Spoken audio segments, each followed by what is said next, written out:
The problem is that because Hamas has not been completely dismantled, then you're going to get pockets of the terrorists who still have capabilities, because it doesn't take a lot to hide a rocket, especially when you've got 500 miles of tunnels under this whole place. And so this morning, my daughter, who lives in Ashkelon, had to run off to a shelter at 5, 6 a.m. because they're still throwing rockets to that part of Israel.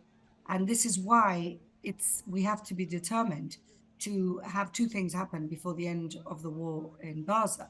And that is the dismantlement of this terrorist infrastructure that is still sending rockets to our civilian population centers all the time. And of course, the return of our hostages. You have to target the leaders to dismantle their infrastructure. They're the biggest and best armed terrorist group in the world. As you know, they are armed and aided by the Islamic Republic. They created them, essentially. The Islamic Republic of Iran created Hezbollah to be their long arm to destroy Israel. This is their stated aims of this organization. But unfortunately, in 2005, 2006, when UN Resolution 1701 was agreed upon, that the Hezbollah terrorists would stay north of the Litani River and essentially give Israel a buffer zone so that our communities in the north of the country would not be under constant rocket or bullet attacks. It wasn't done. It wasn't respected. And Hezbollah have basically creeped all the way down to the border with Israel, which is against a UN resolution. Of course, nobody talks about that. The UN put some forces there, UNIFIL, in order to prevent that.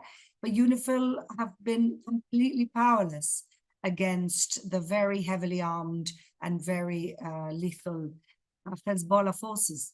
The idea is that we're going to clear out that 10 kilometers that the UN committed to having clear of terrorists and rockets. They didn't do their job.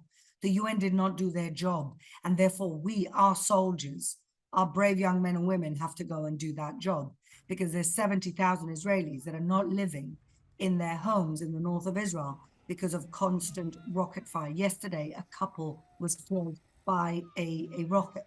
Now imagine in England, if you have a situation where in Dover, you have to clear out the whole of Dover because you have rockets falling that have been thrown from Calais. Where would the UK be in this situation? Of course, trying to get to the point where they're dismantling the threat, and that's where we are.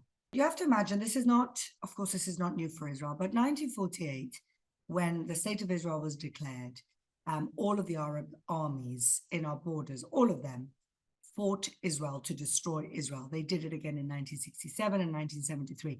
And what we have now is that the traditional Arab armies of the Arab countries have been replaced by proxies from Iran, but it's still the same existential threat.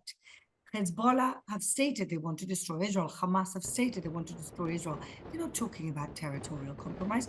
We weren't even in Lebanon. We left in 2000, and in Gaza, we left in 2005. So we're not talking about a territorial claim, and that's what people need to understand. We're not talking about a patch of land. We're talking about the entire destruction of the state of Israel. If somebody was trying to destroy your country, what is your country supposed to do to protect its 9.5 million residents? And that's where we're at. So we've got this on the south, and we've got this on the north. And unfortunately, we've also got it from a country that doesn't even border us, which is the Islamic Republic of Iran. And they are the head of the snake. They are enabling and funding and training. And, they are the big puppet masters in this entire thing. But their ambitions are way wider than Israel. They are a threat to the entire Middle East, and if you ask me, the entire free world. The way that we've dealt with Hezbollah, I think you've seen that there's been a lot of creativity, a lot of very deliberate targeting in order to avoid civilian casualties. Look, the people of Iran are fed up of their regime. The regime kills innocent women, rapes, puts them in jail for showing a little strand of hair. They hang gay people off cranes. This is a very evil regime. And so the whole world, the truth is, the whole world should be thinking, how do we replace this regime? They are the Hitler of the 1930s today. They are the cause of all of the conflict, not just in my region, but in many other places around the world too.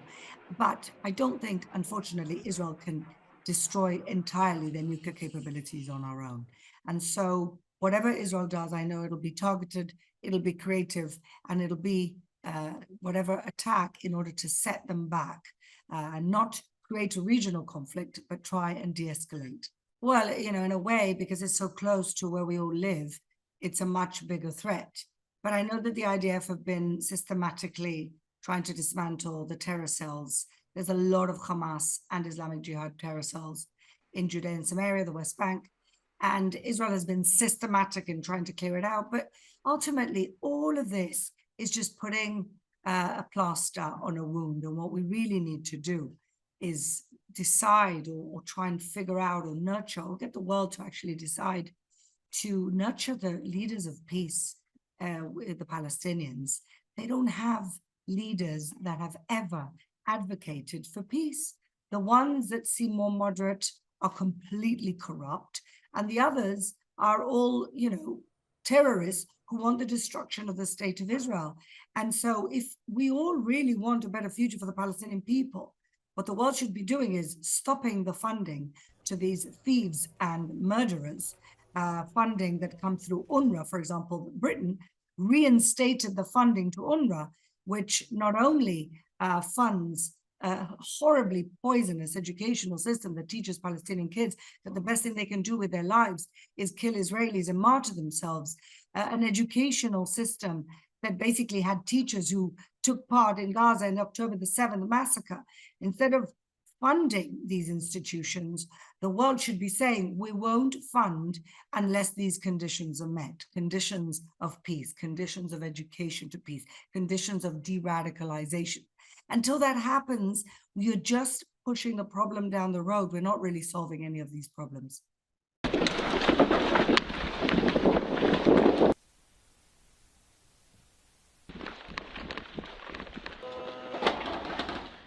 Again.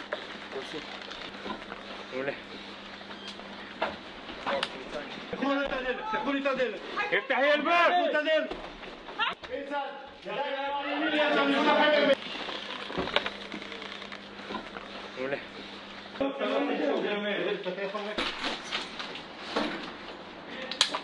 Scava la risposta.